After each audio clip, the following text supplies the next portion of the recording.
Hello, welcome back. I need to convey to you and explain to you how to talk about art. But first of all, when we talk about art history, where did this category come from? Now we know what art is, truth and beauty divided by criticality. But where does this discussion of art comes from? Well, mostly we get our discussion of art in the West, in Europe and the Western world. We get it from the French. We used to talk about the Beaux-Arts. That is the beautiful art. Because remember, art is truth and beauty divided by criticality.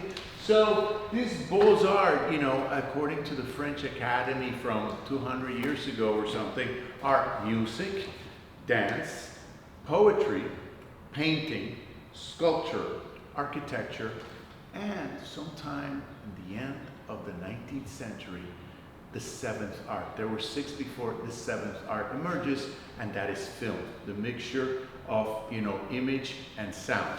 So basically, that's where we talk about art. But we in the United States of America today and all over the world, in China as well, then we have concentrated on the different arts, and in our field, we talk about visual arts, okay? So we go to the visual arts, and we will show you certain categories of the visual arts that we can illustrate. And the categories of visual arts are drawing, painting, graphics or printmaking, photography, film, sculpture, and architecture.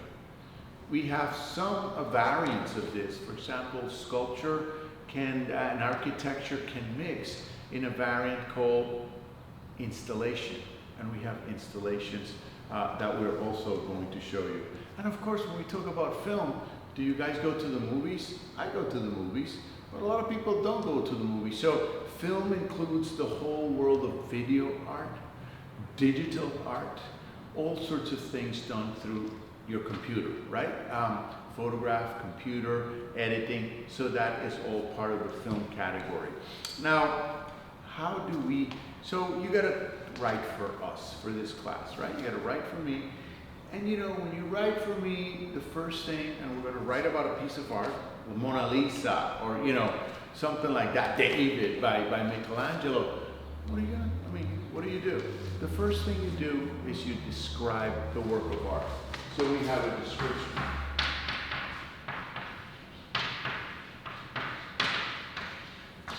It's almost like you've got to go to the police. Nobody wants to go to the police nowadays, but let's say you have to go to the police because you got robbed. You got to tell, she was blonde, blue-eyed, she had a scar on her cheek, and she wore an eye patch. You got to describe the crook, otherwise nobody will catch. So the first thing you do for when writing a short paper about a work of art, you describe it. What do you see?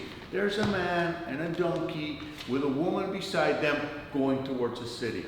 You want to be as succinct and as explicit as possible. Very clear, very clear. Once you describe what you see, you have to analyze the composition. So that's a new word, composition. The composition, how is this picture put together, okay? How does it move? What is the skeleton? As a matter of fact, composition, think about it as the skeleton of the piece. You're going to describe, if you were to take away sort of like the details and such, does the image look like a square or a circle or a triangle? Or what are the basic shapes that could be under, right? That woman's body, that man's body, whatever. So that's the composition, okay? Describe the skeleton of the painting. That's number 2.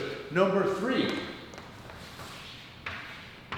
and this is gonna be different for both classes. I have one class that is dealing with the birth of history, with the pyramids, with a lot of sculpture. Then I have another class that is dealing with the birth of the virtual. The first spaces, they depict space, but you cannot put your hand through that space, right? They're lies. they're lies, whereas the pyramids and the sculptures of the pharaohs, they're actual, they're real. So there's a different, there's a different way to go about space. But let's just say space is super important. And if it's a two-dimensional piece, a painting, a drawing, a print, we're talking about a fake. It's a lie. There is no space. It doesn't exist. It's all flat. So does it conjure? Does it sort of create a fake deeper space, or does it keep flat? And if it creates a deeper space, we have to be aware, particularly in Western art, which is going to be the most art that we're going to see in this class, we have to see that there are several systems. There are several systems to depict space in two-dimensional art, okay? And I'm going to show you how the systems work. The first system, the first system is really no system.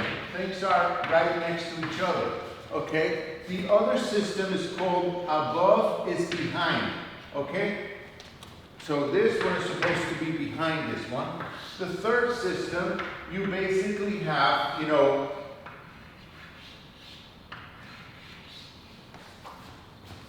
on top of. So whatever is on top, appears on top of, is in front of, and this is behind. So here we go from pretty much no space, things beside each other, to above is behind. This is very popular in classic Chinese art, because you've got this here, and this here.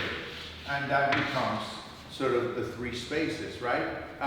So anyway, description, composition, what is the skeleton, the general shape of the piece, and then space. There is one more space that we're going to go a lot into, and that is perspective. At some point in the 1400s in Italy, because we can actually narrow it down, these guys came up with the idea of recession of a window. You put these lines like this, right? You create sort of the idea that you're going towards the camera right now, me going towards the camera.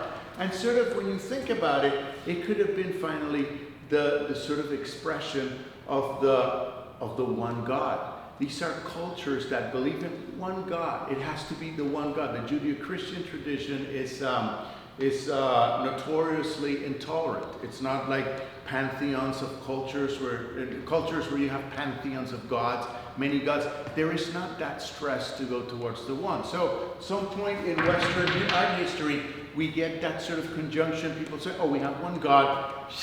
Everything converges into one. And so perspective is going to be a big part of this. Does the space have perspective or no perspective? And there are several kinds of perspective. Everything keeps opening up. There's linear perspective and there's atmospheric perspective. When you look at a masterpiece like Mona Lisa, there's like a river behind her. The lines are not going like this, as in the Last Supper of the same artist, Leonardo da Vinci. On the Mona Lisa, there's this softness, this soft area. So that's called atmospheric. When you use color and light, to create space, that's atmospheric perspective. But then we're getting also into light and shadow.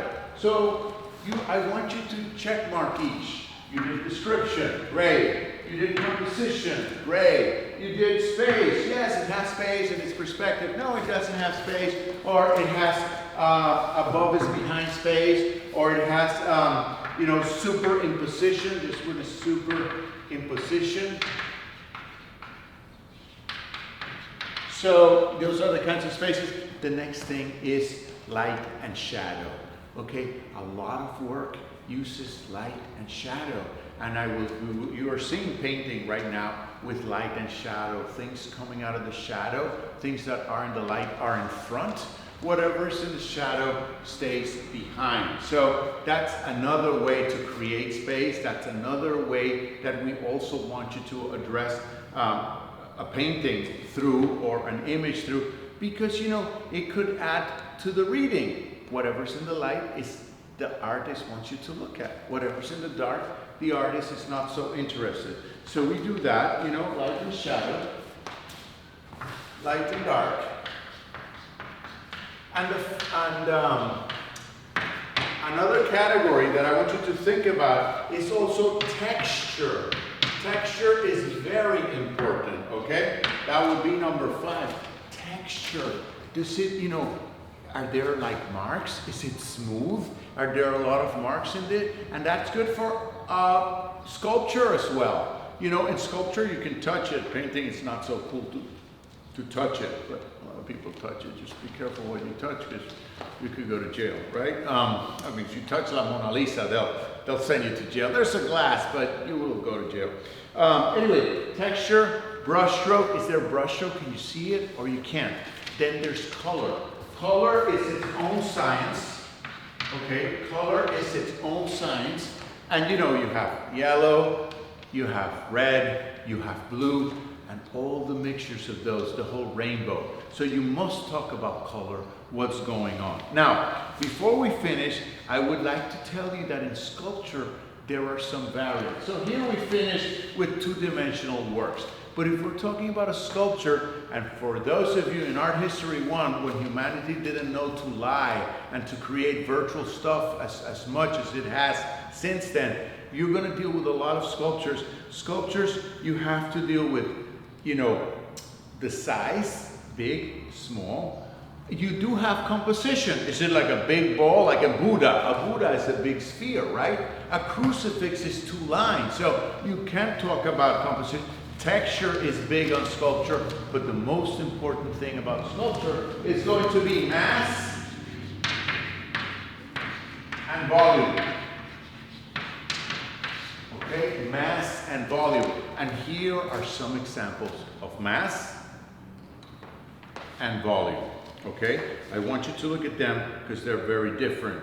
A massive sculpture, big, heavy, together. A volumetric sculpture might be a sculpture like Swiss cheese. Think about Swiss cheese. It's volumetric. There's holes in it. There's all the ways to go in and out. Whereas a massive one is just one big chunk, one big piece. And architecture, because you might have to talk about architecture. You actually will talk about architecture, particularly in Art History 1. You know, make sure when you talk about architecture, what is the function of the building? How do you gain access to that building, okay? Where is that building? Is that building in the middle of a desert? Or is that building in a city like the Guggenheim Museum, right here, Fifth Avenue, New York? So how does that building interact with the other buildings? And with that, you have got an idea of how to start approaching art. I hope you have fun when you write your papers in art.